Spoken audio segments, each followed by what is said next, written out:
The first whispers didn't come from a stage, a press room, or a carefully crafted PR tweet. They came from inside a silent developer sandbox, where a few sleepless engineers caught something that shouldn't have existed yet. A new model name appeared in the backend, Gemini 3.0 Pro. It flickered for less than a minute, and then vanished. But not before someone grabbed a screenshot. That single image detonated like a digital bomb. Forums lit up. Discord servers caught fire. Live streams went from 0 to thousands. Nobody outside Google was supposed to know. But something slipped. A classified build of Gemini 3 was quietly activated. And what it did in the next 6 minutes has left America shook to its core. Hidden inside its code were two words no one expected: agent mode and deep think. For the first time, insiders whispered, "This might be bigger than us." This wasn't a rumor, it was a warning. By the time the sun rose over California, the whispers weren't whispers anymore. They had turned into a full-blown digital storm. In private forums and encrypted channels, engineers, hackers, and AI analysts were dissecting every pixel of that single screenshot. Buried inside was more than just a model name.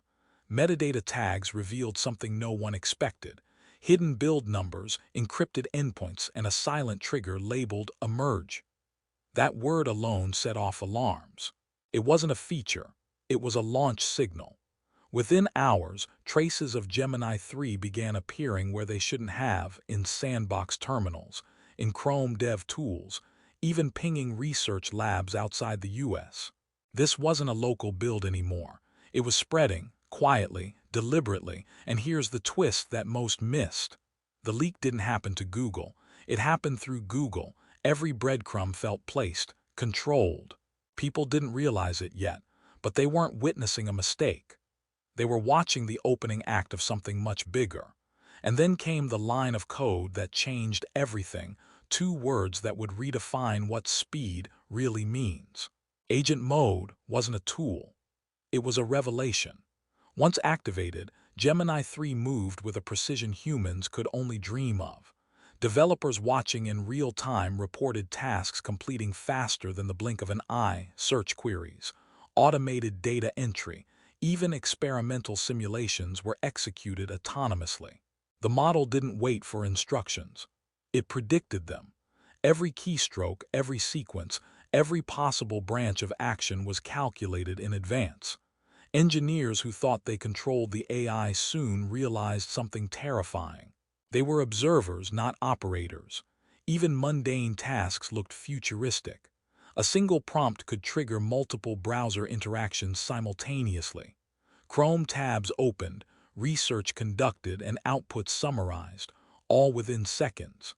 It was like watching a digital symphony unfold, perfectly orchestrated by a mind that never sleeps. And yet, agent mode wasn't just about speed. It adapted. It learned. Each interaction made it more efficient, more autonomous. By the time anyone noticed, Gemini 3 was already steps ahead, operating on a plane far beyond human reaction. But speed alone wasn't enough. Hidden deep inside the model lay a brain nobody expected, a feature that would redefine intelligence itself. Deep think wasn't advertised. It wasn't in any press release. It wasn't in Google's AI studio notes. Yet those who glimpsed its function described something almost human. And then some. This wasn't simple reasoning. It was layered, recursive intelligence, capable of breaking down complex problems into sequences humans couldn't even imagine. Early testers reported multi-step solutions generated in seconds, with accuracy that made traditional models look like toys. Imagine a chess grandmaster, a physicist, and a mathematician all rolled into one entity, but faster, deeper, more precise. That's what deep think represented. It wasn't just computing answers. It was planning, predicting, and anticipating outcomes before humans even understood the question. The implications were chilling. Financial models, scientific simulations, creative reasoning, even coding tasks that required intuition, DeepThink handled them all. Developers watching in real time began to whisper, This isn't AI anymore, it's something else entirely. And when the first public glimpses leaked, the reaction was immediate. America froze. News feeds lit up. Tweets surged. Headlines screamed about Google's Gemini 3 and autonomous AI threat. It wasn't fear alone, it was awe. Citizens, engineers, and executives alike felt the impact of a system that could operate faster, smarter, and more independently than anything before. Investors panicked. Tech giants monitored every move. Social media exploded with speculation. Could this AI replace jobs overnight? Could it anticipate global events before humans did? Experts debated. Journalists questioned. But one thing was clear. Gemini 3 had arrived, and it wasn't just a product, it was a statement. Silicon Valley felt it first. Then the Wall Street algorithms reacted. Even the White House began internal briefings. Americans didn't just see a tool, they saw a paradigm shift.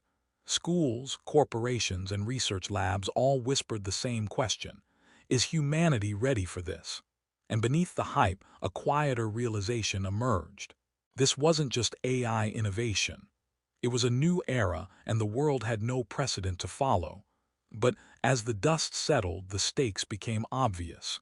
The AI war had only just begun. Google versus OpenAI versus the rest of the world. The competition had transformed from research rivalry to full-blown AI arms race. Gemini 3 wasn't just another model. It was a tactical advantage in an invisible war. Each company raced to integrate autonomous systems, multimodal reasoning, and real-world execution. Every public rollout, every SDK update, and every API extension now carried geopolitical weight. Countries, corporations, and developers alike realized that whoever controlled the most capable AI ecosystem would dominate both tech and economy. The digital battlefield had no borders. Observers noticed subtle escalations, Chrome integration updates, Vertex AI early access, and open-source counterprojects like OV were all moves in a larger strategy. Gemini 3's agent mode and deepthink weren't standalone features. They were weapons in this global AI chess game. And yet, while humans debated ethics, timelines, and regulations, the AI models themselves continued advancing. Autonomous learning, multi-step reasoning, and browser-level action became a reality. Those who underestimated it were already behind.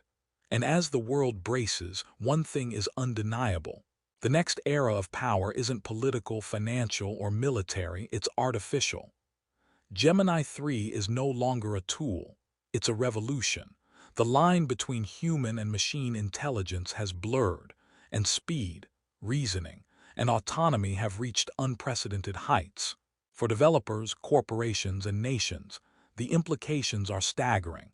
The AI ecosystem has entered a new phase where adaptability, foresight, and execution define supremacy. One model doesn't just predict the future, it shapes it. The countdown to full public rollout is ticking. By the time the world fully comprehends Gemini 3, it may already be operating in ways no one can fully track. This is more than innovation, it's a paradigm shift. And so, the question lingers. Are we witnessing the birth of the most powerful AI ever created, or the beginning of a reality humans can no longer control? Only time will tell, but one thing is certain. The era of AI dominance has officially begun.